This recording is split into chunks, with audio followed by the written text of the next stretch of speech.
आप सबको जय मसीह की परमेश्वर का धन्यवाद करते कि प्रभु ने आज फिर एक ब्लेसिंग प्रार्थना में एक मौका दिया है। आप सब मगन और आनंदित हो गए और आप सब ठीक हो गए, तो प्रभु का धन्यवाद करते हैं कि आइए पहले हम एक गवाही को सुनेंगे, फिर उसके बाद हम वचन पढ़ेंगे और फिर प्रार्थना करेंगे आप सबके लिए। और जितने भी लोग हमारे साथ मिलकर प्रार्थना करते हैं वो सब इस गवाही को सुने कि प्रभु ने चलते चलते किस तरह से एक लेडीज़ के बच्चे के जीवन में कार्य किया है। तो मैं बहुत कम बाहर निकलती हूँ और मेरी सेवकाई जो अन्य जाति लोगों के बीच में है और मैं अन्य जाति लोगों में ही प्रचार करती हूँ और मेरी फील्ड की सेवकाई है। मैं परमेश्वर का धन्यवाद करती हूँ कि प्रभु की इतनी दया और अनुग्रह कि मैं दूसरे लोगों को प्रभु को वचन सुना सकूँ। तो मैं एक दिन बाहर जा रही थी किसी काम से और जब वो एक लेडीज़ मुझे मिली और मुझसे बोली, बहन जी मैं आपको बहुत दिन से देख रही हूँ कि आप मुझे दिखाई नहीं दे रहे। तो मैंने कहा क्या बात है, आप बताओ मुझे। तो उसने मुझे बताया था कि मेरे बेटे का सर का ऑपरेशन हुआ है और वो काफ़ी परेशान है, उसका बुखार नहीं उतर रही है, वो अस्पताल में एडमिट है। तो हम प्रभु का धन्यवाद करते हैं। जब मैंने उस लेडीज़ की तरफ देखा और उसके विश्वास को देखा और मैंने कहा उससे, जैसा तेरा विश्वास है तेरे लिए हो। और तो उसी वक्त क्या हुआ था कि मैंने एक हफ्ते का टाइम दिया और एक हफ्ते के अंदर देखा जब वो लेडीज़ मुझे थोड़े दिन के बाद मिली, एक हफ्ते के बाद, और जब उसने मुझे बताया कि सचमुच परमेश्वर की कृपा से मेरा बेटा बिल्कुल ठीक है और आप दुआ करो कि आगे भी वो ठीक रहे। तो मैंने कि आप भी दुआ करो, जब हम मिलकर दुआ करते हैं तभी प्रभु की गवाहियाँ होती हैं। तो इसी तरह उस औरत ने भी कह रही मेरा भी विश्वास है और मैं प्रार्थना कर रही हूँ कि पूरी तरह से मेरा बेटा ठीक हो गया है और मेरा विश्वास है। तो हम परमेश्वर का धन्यवाद करते हैं कि प्रभु इसी तरह से कैसे विश्वासी लोगों के जीवन में काम करता है। तो आइए हम आज का जो वचन पढ़ेंगे, यूहन्ना 9 का पहला, जन्म के अंधे को दृष्टि दान देना। जाते हुए उसने एक मनुष्य को देखा जो जन्म से अंधा था। हालेलुया। देख रहे हो यहाँ प्रभु यीशु मसीह ने भी जाते हुए एक अंधे को देखा था जो जन्म से ही अंधा था। यीशु ने अनेक अंधे लोगों को दृष्टि दी, परंतु केवल इस समय के बारे में लिखा गया है कि जब यीशु ने जन्म के अंधे व्यक्ति को चंगा किया। यीशु किस प्रकार से बीमार लोगों को चंगा करता है। तो प्रभु को धन्यवाद करते हैं कि प्रभु अपने वचन के द्वारा किस तरह से लोगों को चंगा करता है कि जैसे तुम्हारा विश्वास है वैसे ही तुम्हारे लिए हो। इसका इलाज कोई, ये इतना जन्म से अंधा व्यक्ति था कि इसका इलाज करना डॉक्टरों के बस की बात नहीं थी और प्रभु यीशु मसीह ने उसे चंगा किया।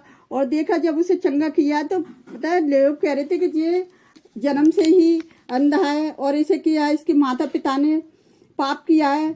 और इसे लिखा है कि वचन में कि ना तो इसके माता पिता ने पाप किया ना इसने पाप किया है, ताकि उसके जीवन के द्वारा परमेश्वर की महिमा प्रकट हो। कई बारी परमेश्वर लोगों पर कई प्रकार की तकलीफ, परीक्षाएं, संकट, विपत्तियां इसलिए लाता है क्योंकि ऐसे समय में उसे अपनी शक्ति और महिमा देखने का अवसर प्राप्त हो।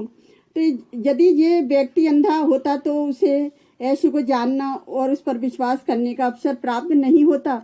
तो इसीलिए परमेश्वर की महिमा के लिए जो व्यक्ति अंधा था और इसने विश्वास किया और किस तरह से जो प्रभु ने मट्टी छानी और उसकी आंखों पे लगा दी और कह दी जाके शिलोह में धोया। जब वो शिलोह में धोने गया तो किस प्रकार से गया कि उसे दिख रहा था, क्योंकि उसे दिख नहीं रहा, उसके ऊपर परमेश्वर की सामर्थ थी। और वो शिलोह में गया और उसने धोया और उसने क्या करा, देखने लगा। तो हम अपने प्रभु का धन्यवाद करते हैं कि हमारा प्रभु भी चलते फिरते, क्या ही उसके पड़ोसियों ने उससे पूछा कि मतलब जी किस तरह से वो इतने आचार्य करने लगे कि जी कैसे हो गया और जी किस प्रकार से हो गया। तो इसमें ये जो व्यक्ति है पता है किस प्रकार से एक सच्ची गवाही को प्रस्तुत कर रही है अपनी को कि यह प्रत्येक सच्चे मसीह की गवाही है। एक बार यह समय में आत्मिक रूप से अंधा था परंतु अब मैं देखता हूँ, और एक समय में पाप में मरा हुआ था अब मैं मसीह में जीवित हूँ। एक समय में बंधुआई या कैद में था परंतु अब मैं आज़ाद हूँ। किसी मसीह को कोई संदेह नहीं। उसने अपने लिए इन बातों का अनुभव किया, क्योंकि एक अंधे व्यक्ति ने किस बात का अनुभव किया कि उसे पहले वो मरा हुआ था अब वो जिंदा है, पहले वो अंधा था अब वो देखता है, पहले वो कैद था तो अब आज़ाद है। तो इसी तरह से हम भी मसीह में आज़ाद हैं, क्योंकि जब हम मसीह पर विश्वास करते हैं तो हम पर से पाप की दंड की आज्ञा हट जाती है। क्योंकि जब हम आत्मा के चलाए चलते हैं तभी प्रभु यीशु मसीह हमारे जीवनों में काम करते हैं और हमारी रक्षा करते हैं, हमारी सहायता करते हैं। उसने कहा ये तेरे निकट 1000 10,000 गिरेंगे परंतु तेरे पास ना आएगा, क्योंकि जो परम प्रधान की छाया हुए स्थान में बैठा रहे वह सर्वशक्तिमान की छाया में ठिकाना पाएगा। तो हमने अपने परमेश्वर की शरण में ठिकाना पाया है और उसके लिए हम प्रभु का धन्यवाद करते हैं। आइए हम सब मिलकर प्रार्थना करते हैं। Hallelujah hallelujah. धन्यवाद धन्यवाद धन्यवाद। राजाओं के राजा, प्रभुओं के प्रभु, आपका धन्यवाद करते मेरे जोबा परमेश्वर। किस तरह से आप चलते चलते भी लोगों के जीवनों में काम करते हो, क्योंकि जैसा उनका विश्वास है वैसा ही आप उनके जीवन में काम करते हो प्यारे जोबा परमेश्वर। आपकी बड़ी दया अनुग्रह के लिए धन्यवाद करते हैं पिताजी। आपकी दया बड़ी है, आपका अनुग्रह हमारे लिए बहुत है प्यारे जोबा परमेश्वर। आपसे विनती करते हैं कि आपके बेटे का लहू बहाना, कोड़े खाना व्यर्थ न जाए, एक आशीष बन जाए। जितने लोग हमारे साथ मिलकर प्रार्थना करते हैं पिता, उन सबके हम परिवारों के लिए प्रार्थना करते हैं। यदि कोई बीमार है, किसी भी बीमारी से ग्रस्त क्यों ना हो प्यारे जो वो परमेश्वर, आप इसी तरह इस ब्लेसिंग प्रार्थना में आप उसे पूर्ण चंगाई करें, उसके जीवन में हीलिंग करें पिताजी, उसे ब्लेस करें, उसे छुटकारा दिए, उसे चंगाई दें प्यारे जो वो परमेश्वर। जो बेरोजगार है आप उन्हें रोजगार देकर आशीषित करें प्यारे जो वो परमेश्वर। और उनके बच्चे बड़ों के सबके लिए हम यही प्रार्थना करते हैं प्यारे जो वो परमेश्वर। आप सबके जीवन में कार्य करने वाले परमेश्वर हैं प्यारे जो वो परमेश्वर।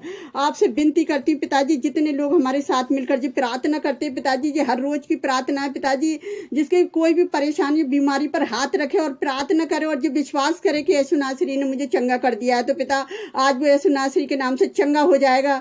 आज वो किसी भी मुसीबत में है तो आज उसे छुटकारा मिल जाएगा यीशु नासरी के नाम से पिता।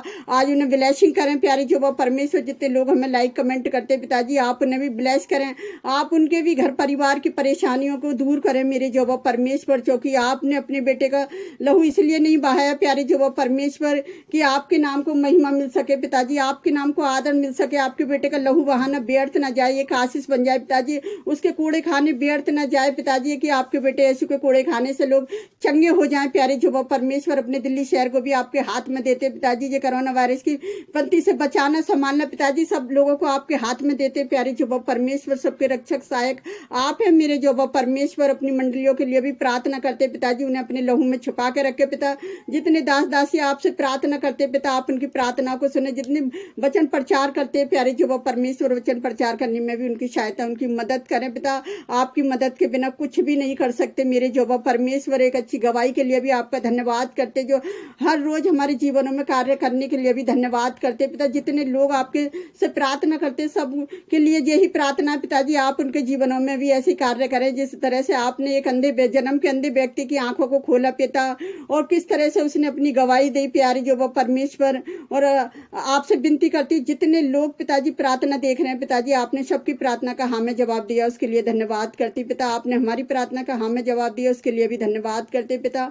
हम जो भी मांगते हैं यीशु के पवित्र और सामर्थी नाम पर, आमीन। God bless you all.